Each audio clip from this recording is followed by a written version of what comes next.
सपा नेता स्वामी प्रसाद मौर्य और उनका परिवार विवादों में आ गया है, जिसमें लखनऊ निवासी दीपक कुमार स्वर्णकार ने स्वामी प्रसाद मौर्य पर और उनकी बेटी संघमित्रा समेत 6 लोगों के खिलाफ धोखाधड़ी, मारपीट और धमकाने का आरोप लगाते हुए परिवारवाद दाखिल किया था, जिसके लिए एमपी एमएलए कोर्ट ने 6 जनवरी 2024 को सारे आरोपियों को तलब किया है। दीपक कुमार स्वर्णकार ने जो अर्जी दी थी, उसमें उनका दावा है कि लोकसभा चुनाव के पूर्व 2019 में ही उनकी शादी संघमित्रा मौर्य से हुई थी। कोर्ट में दी गई अर्जी में दीपक ने यह भी बताया है कि संघमित्रा मौर्य ने चुनाव आयोग में जो हलफनामा दिया है, उसमें खुद को उन्होंने अविवाहित दिखाया है, जिसके साक्ष्य के तौर पर दीपक ने अदालत को हलफनामे की प्रमाणित प्रति भी पेश की है, जिसमें संघमित्रा मौर्य ने चुनाव के दौरान दिए जाने वाले शपथ पत्र में खुद को अविवाहित दिखाया था।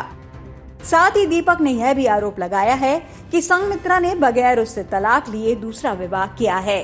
पेशे से पत्रकार दीपक कुमार ने यह भी बताया कि वो और संघमित्रा लंबे समय तक लिव इन रिलेशन में रहने के बाद शादी किए थे, लेकिन संघमित्रा मौर्य के सांसद बनने के बाद खुद संघमित्रा मौर्य और उनके पिता स्वामी प्रसाद मौर्य उनकी जान के दुश्मन बन बैठे और जान से मारने की धमकी के साथ साथ कई बार हमला भी करा चुके हैं। फिलहाल एमपी एमएलए कोर्ट ने इस संबंध में अगली तारीख मुकर्रर कर दी गई है। Bureau report, TV 24। पिछले 5 वर्षों से मैं और संघमित्रा जी एक प्रेमी संबंधों में थे, लिविंग में थे, और 3 जनवरी 2019 को संघमित्रा जी के मर्जी से, उनके कहने पर, उन्हीं के द्वारा, उन्हीं के घर में वृंदावन आवास योजना लखनऊ उनके जन्मदिन के अवसर पे 3 जनवरी 2019 को मेरा उनका विवाह हुआ बौद्ध रीति रिवाज से।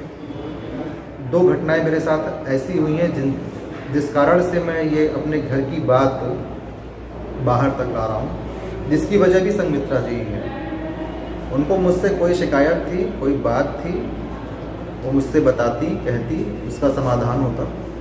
ये कोई उचित तरीका नहीं है कि 2 बार अप्रत्याशित रूप से आप मेरे ऊपर ऐसे हमले कराएं जिससे मेरी जान जाने का पूरा खतरा बना रहा। मामला ये है कि माननीय सांसद संघमित्रा जी ने दीपक कुमार स्वर्णकार से जो है शादी किया था। ये घटना है 2019 की, और इसके पहले से ये लोग लिव इन रिलेशन में रह रहे थे। बाद में दीपक जी ने कहा कि हम चाहते हैं कि शादी को हम लोग पब्लिकली कर दें, और चूँकि ये शादी बौद्ध धर्म से उनकी इच्छा के अनुसार एकांत में की गई थी। फिर इसी बात को लेकर के अभी मंथ में 2021 में दोनों के बीच में कुछ विवाद हुआ, और इसके बाद तब से जो है उसे लगातार परेशान करना है।